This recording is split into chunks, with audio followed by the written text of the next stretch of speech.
Good morning my dear students. Genius factory YouTube channel पे आपका मैं स्वागत करता हूं। आज मैं फिर आपके लिए एक 10 का दम श्रृंखला के तहत एक नया 10 क्वेश्चन का सेशन लेके आया हूं। यह सेशन अलगी से शैवाल से रिलेटेड है और हम लोग अभी कर रहे हैं इस सीरीज में वनस्पति जगत प्लांट किंगडम वाले चैप्टर से क्वेश्चन कर रहे हैं। इस सीरीज में हम 10 क्वेश्चन करते हैं। आज जो ये 10 क्वेश्चन बेस्ट है ये प्योर अलगी पे बेस्ड है। तो अलगी आधारित शैवाल आधारित कुछ क्वेश्चंस हैं, 10 इंपॉर्टेंट क्वेश्चन जो मैं अभी आपको करा रहा हूं। इसलिए आप कंसंट्रेट हो जाइए और ये इस वीडियो को अपने दोस्तों के बीच शेयर कर दें और मेरे चैनल को सब्सक्राइब कर लें ताकि ज़्यादा से ज़्यादा बच्चों को इसका फायदा मिल सके।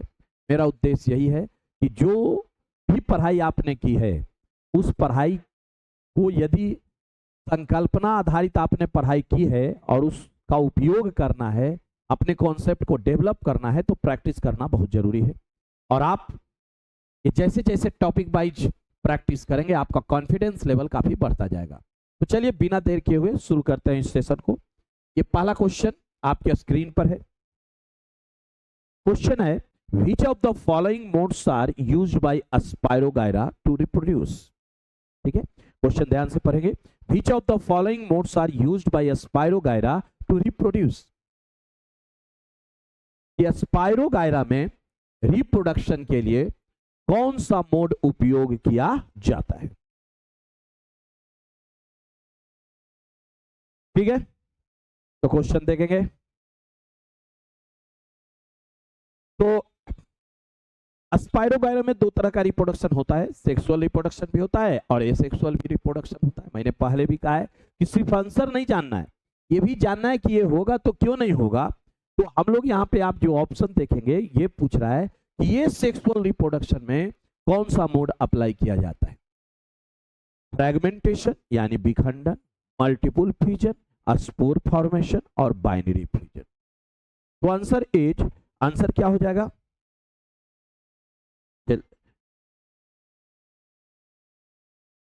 हमारा आंसर हो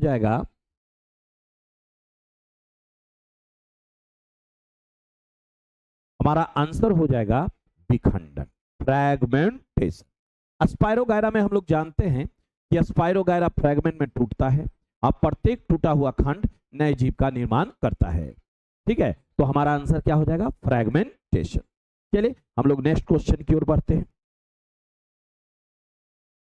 हमारा नेक्स्ट क्वेश्चन है, कहता है during unfavorable conditions the outer layer that is formed in the Chlamydomonas is called as।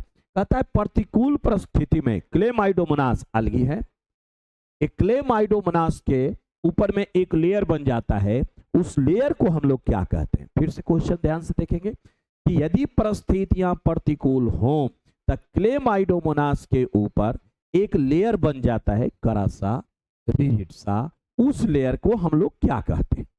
ठीक है, तो हम लोग देखेंगे ये जो परमाणु झिल्ली क्या हो सकता है, नहीं होगा। कोशिकीय झिल्ली नहीं होगा, ये तो पहले से ही वहां उपस्थित होता है। ये कोशिका भित्ति नहीं, ये कोशिका भित्ति तो होता ही होता है। अब है कि कोशिका भित्ति के ऊपर जो कड़ा आवरण बनता है उसे हम लोग कहते हैं सेस्ट। क्या कहते हैं, सेस्ट। क्लेमाइडोमोनास में जब परिस्थितियां प्रतिकूल होती हैं तो उस प्रतिकूल परिस्थितियों में क्लेमाइडोमोनास के ऊपर एक कड़ा सा आवरण बन जाता है, एक कड़ा आवरण बन जाता है जिसे हम लोग कहते हैं सेस्ट। ठीक है, तो आंसर इज सेस्ट। नेक्स्ट क्वेश्चन आपके स्क्रीन पर। निम्नलिखित में से कौन कथन गलत है। देखिए आजकल इस टाइप का क्वेश्चन पूछने का ट्रेंड बहुत बढ़ गया है। आजकल नीट वगैरह में इस टाइप से ही क्वेश्चन पूछा जा रहा है कि एकदम फैक्चुअल नहीं। तो आपको ये चारों स्टेटमेंट आपको पता होगा तभी आप सही कर सकते हो। ठीक, तो इस टाइप का क्वेश्चन यहाँ समय भी ज्यादा लगता है। तो देखिए कहता है multiple fusion is a process through which many individual are produced by repeated nuclear division. कहता है कि मल्टीपल फ्यूजन है जिसमें न्यूक्लियस के अंदर बार बार विभाजन होता है और वही नया जीव उत्पन्न करता है। होता तो भाई ऐसा ही है कि जब परिस्थितियां विपरीत होती हैं तो जीव के अंदर न्यूक्लियस बार बार डिवाइड करता है और ये बार बार डिवाइड करके ही यही स्पोर बनाता है और बाद में जाकर के नए जीव का निर्माण करता है। ठीक, तो पहला क्वेश्चन तो एकदम सही है। दूसरा कहता है बहुविखंडन उपयुक्त परिस्थितियों में होता है। उपयुक्त मतलब अनुकूल परिस्थिति में होता है। Multiple fusion takes place under suitable condition, नहीं, इस सुटेबल कंडीशन में नहीं होता बल्कि अनसुटेबल कंडीशन में होता है। तो ये स्टेटमेंट तो गलत हो गया। ठीक है, सॉरी, ये बी गलत हो गया। फिर कहता है बहुविखंडन के दौरान सिस्ट नामक एक बाहरी परत बनती है। आंसर सही है। अभी अभी हम लोगों ने पढ़ाई कि क्लेमाइडोमोनास के ऊपर भी अनफेवरेबल कंडीशन में एक सिस्ट का निर्माण होता है। तो बहुविखंडन के दौरान तो एक बाहरी परत बनती है। स्टेटमेंट राइट है। फिर कहता है नाभिक बार बार विभाजित होता है और सिस्ट के अंदर नया जीव बनता है और सिस्ट टूटकर नए जीव को छोड़ता है। स्टेटमेंट सही है कि नाभिक बार बार विभाजित होता है और यही नाभिक विभाजित होकर के नए नए जीव का निर्माण करता है। तो स्टेटमेंट कह रहा है कि कौन सा कथन गलत है, तो आंसर हमारा क्या जाएगा बाबू, हमारा हो जाएगा बहुविखंडन उपयुक्त परिस्थितियों में नहीं होता बल्कि परिस्थितियां जब विपरीत होती हैं तब बहुविखंडन की क्रिया होती है। ठीक है, चलिए next question, fourth number question. निम्नलिखित में फिर पूछ रहा है कौन सा कथन गलत है। आजकल इस टाइप के क्वेश्चन का ट्रेंड बहुत बढ़ गया है। इसमें आपको 4 स्टेटमेंट पढ़ना होगा, ध्यान अपना कंसंट्रेशन बनाए रखना होगा। ठीक है, तो फिर से which among the following is an incorrect statement. कहता है इनमें इनकरेक्ट स्टेटमेंट कौन है, तो कहता है कि अधिकांश शैवाल बीजाणु निर्माण उपयोग करके प्रजनन करते हैं। स्टेटमेंट सही है, शैवाल में तो स्पोर फॉर्मेशन होता ही होता है। फिर कहता है अलैंगिक बीजाणुओं को जू बीजाणु कहा जाता है और शैवाल में प्रजनन भाग को जूस्पोरेंजियम कहा जाता है। फिर से asexual spores are called at zoospores and the reproductive part in algae is called zoosporangium. वास्तव में ये थोड़ा सा हिंदी में ये गूगल ट्रांसलेट से किए हैं जिसके कारण थोड़ा प्रॉब्लम है, लेकिन इसका देखिए इंग्लिश क्वेश्चन, इसलिए देखिए इंग्लिश क्वेश्चन पढ़ना चाहिए। तो देखिए ये कहता है कि ये सेक्सुअल स्पोर है और जूस्पोर कहलाता है। ये किस रिप्रोडक्टिव पार्ट में algae में डेवलप होता है तो उसको हम लोग स्पोरेंजियम कहते हैं। एकदम सही है कि जूस्पोर का निर्माण किस में होता है, स्पोरेंजियम में होता है। ठीक है, याद करें तो स्पोर 2 प्रकार का होता है। एक स्पोर को जूस्पोर कहते हैं और दूसरे स्पोर को एप्लानोस्पोर कहते हैं। ये मोटाइल होता है और ये नॉन मोटाइल होता है। ठीक है, यही जूस्पोर जिस सैक लाइक स्ट्रक्चर में डेवलप होता है उसको हम लोग क्या कहते हैं, जूस्पोरेंजियम।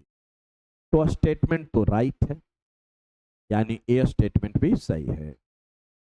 फिर कहता है अंडर फेवरेबल कंडीशन दीज ऑर्गेनेट germinate to form new organism. ये भी ठीक है कि अनुकूल परिस्थिति में ये नए जीव का निर्माण करते हैं, ये भी ठीक है। नेक्स्ट लास्ट कहता है जूस्पोरा नॉन मोटाइल एंड फ्लैजिलेटेड। देखिए जब फ्लैजिला है तो मोटाइल तो होगा रे भाई, और नाम ही है जूस्पोर। अभी मैंने कहा कि जूस्पोर कैसा होता है, मोटाइल होता है। तो आंसर क्या चला गया, डी। आंसर हो जाएगा डी कि जू बीजाणु गैर गतिशील नहीं, ये गतिशील कशाभिका युक्त बीजाणु है। ठीक है, चलिए नेक्स्ट 5th नंबर क्वेश्चन। मनुष्य में प्रजनन का एक उदाहरण है। ठीक है, यानी reproduction in human is an example of. Human में रिप्रोडक्शन कैसे होता है, ये किसका उदाहरण है। तो आप पढ़े हैं कि रिप्रोडक्शन 3 टाइप का होता है, माने आप सेक्सुअल रिप्रोडक्शन को 3 टाइप में बांट सकते हैं। एक को कहते हैं आइसोगैमस, दूसरे को कहते हैं अनआइसोगैमस, और एक और है जिसको हम लोग कहते हैं ओगैमस। ठीक है, आइसोगैमस, अनआइसोगैमस और ओगैमस। ठीक, अब देखिए, देखेंगे आइसोगैमस कहते हैं जब both gametes are similar in size, माने साइज एकदम सेम रहेगा। इट मे बी फ्लैजिलेटेड और not, it may be motile और नॉट। तो अगर सेम है तो आइसोगैमस, अगर डिसिमिलर है, एक बड़ा है एक छोटा है, तो उसको बोलते हैं अनआइसोगैमस। और वो गैमस कहते हैं कि फीमेल गैमेट बड़ा होता है और नॉन मोटाइल होता है। कैसा होता है?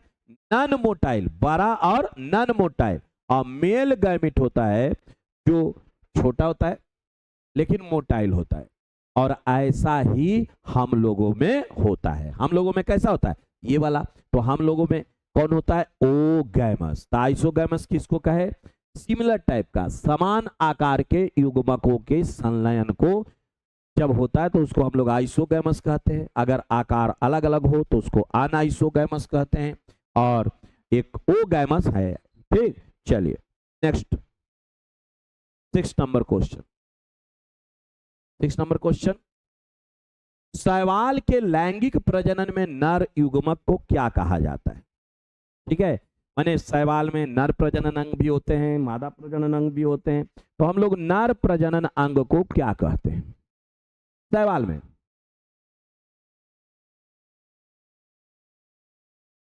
ठीक है, तो शैवाल में नर प्रजनन अंग को क्या कहा जाता है? एंथेरोजॉइड कहा जाता है। क्या कहते हैं? एंथेरोजॉइड्स। ठीक है, चलिए नेक्स्ट 7 नंबर क्वेश्चन, जेलिडियम और ग्रेसिलेरिया का उपयोग के निर्माण में किया जाता है। देखिए, ये जेलिडियम और ग्रेसिलेरिया कैसा अलगी है? रेड अलगी है। ठीक है, रेड अलगी है।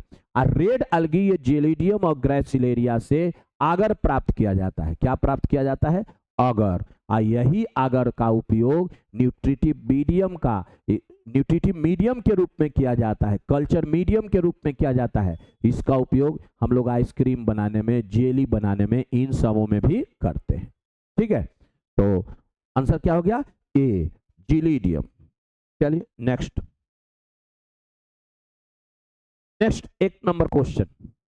फिर से क्वेश्चन वैसा ही आ गया कि स्टेटमेंट ट्रू है या फॉल्स है। तो निम्नलिखित में कौन सा कथन गलत है? तो फिर से सब स्टेटमेंट को पढ़ना पड़ेगा। देखिए, इधर ट्रेंड बहुत बढ़ गया है इस टाइप के क्वेश्चन का।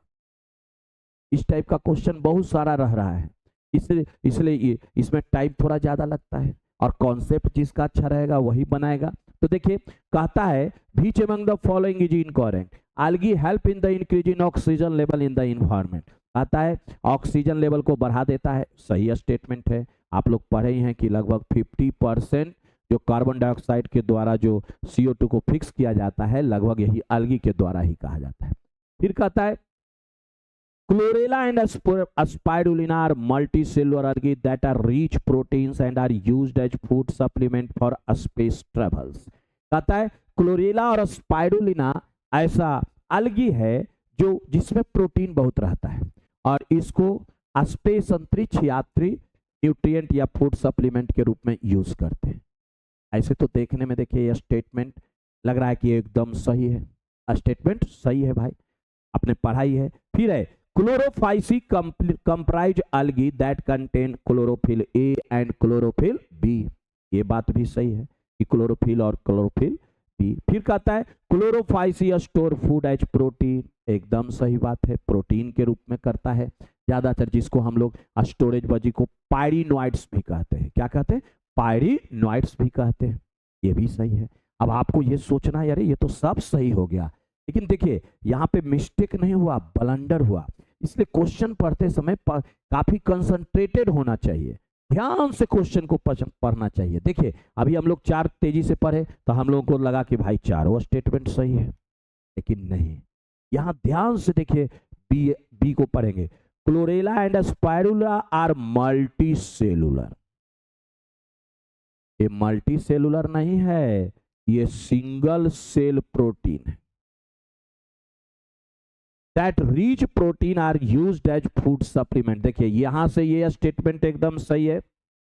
तो अगर हम तेजी से पढ़ेंगे तो हमको तो ये लग ही जाएगा कि अरे ये स्टेटमेंट तो एकदम सही है, लेकिन देखिए यहां पर गलती है कि नहीं।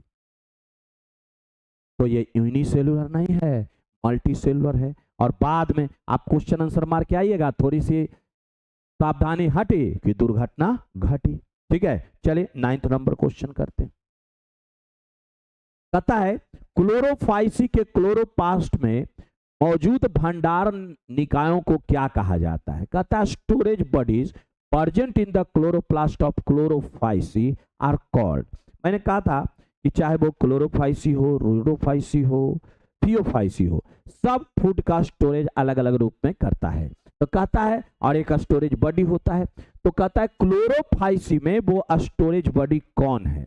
पायरिनोइड्स है, कायराजिन है, स्ट्रोमा है और अल्गी है। तो देखिए ये कौन है, पायरिनोइड्स है। क्या है, पायरिनोइड्स है। पायरिनोइड्स है जो क्लोरोफाइसी में काम करता है, क्या, स्टोरेज बॉडी के रूप में। चलिए हम लोग 10th नंबर क्वेश्चन देखेंगे, last question. Phaeophyceae, the colour in phaeophyceae depends on the amount of xanthophyll and फ्यूकोजैंथ।